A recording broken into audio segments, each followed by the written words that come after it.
பாவ அறிக்கை சங்கீதம் 51. தேவனே, உமது கிருபையின்படி எனக்கு இரங்கும். உமது மிகுந்த இரக்கங்களின்படி என் மீறுதல்கள் நீங்க என்னை சுத்திகரியும். என் அக்கிரமம் நீங்க என்னை முற்றிலும் கழுவி என் பாவமற என்னை சுத்திகரியும். என் மீறுதல்களை நான் அறிந்திருக்கிறேன். என் பாவமும் எப்பொழுதும் எனக்கு முன்பாக நிற்கிறது. தேவரீர் ஒருவருக்கே விரோதமாக நான் பாவம் செய்து உமது கண்களுக்கு முன்பாக பொல்லாங்கானதை நடப்பித்தேன். நீர் பேசும்போது உம்முடைய நீதி விளங்கவும், நீர் நியாயம் தீர்க்கும் போது உம்முடைய பரிசுத்தம் விளங்கவும் இதை அறிக்கையிடுகிறேன். இதோ, நான் துர்க்குணத்தில் உருவானேன். என் தாய் என்னை பாவத்தில் கற்பந்தரித்தாள். இதோ, உள்ளத்தில் உண்மையிருக்க விரும்புகிறீர். அந்த கரணத்தில் ஞானத்தை எனக்கு தெரியப்படுத்துவீர். நீர் என்னை ஈசோப்பினால் சுத்திகரியும், அப்பொழுது நான் சுத்தமாவேன்.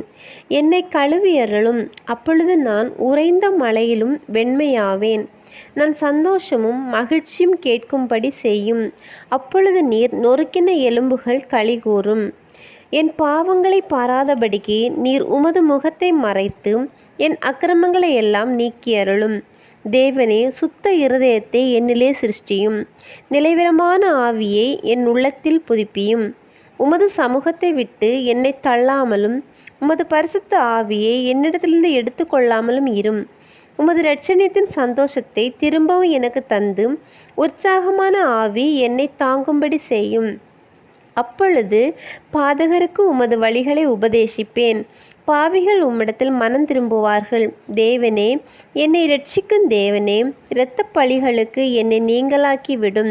அப்பொழுது என் நாவு உம்முடைய நீதியை கெம்பீரமாய் பாடும். ஆண்டவரே, என் உதடுகளை திறந்தருளும். அப்பொழுது என் வாய் உம்முடைய புகழை அறிவிக்கும். பலியை நீர் விரும்புகிறதில்லை, விரும்பினால் செலுத்துவேன். பலியும் உமக்கு பிரியமானதல்ல.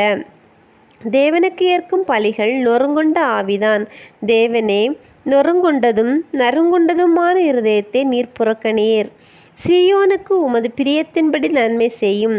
எருசலேமின் மதில்களை கட்டுவீராக. அப்பொழுது தகன பலியும் சர்வாங்க தகன பலியுமாகிய நீதியின் பலிகளில் பிரியப்படுவீர். அப்பொழுது உமது பீடத்தின் மேல் காளைகளை பலியிடுவார்கள்.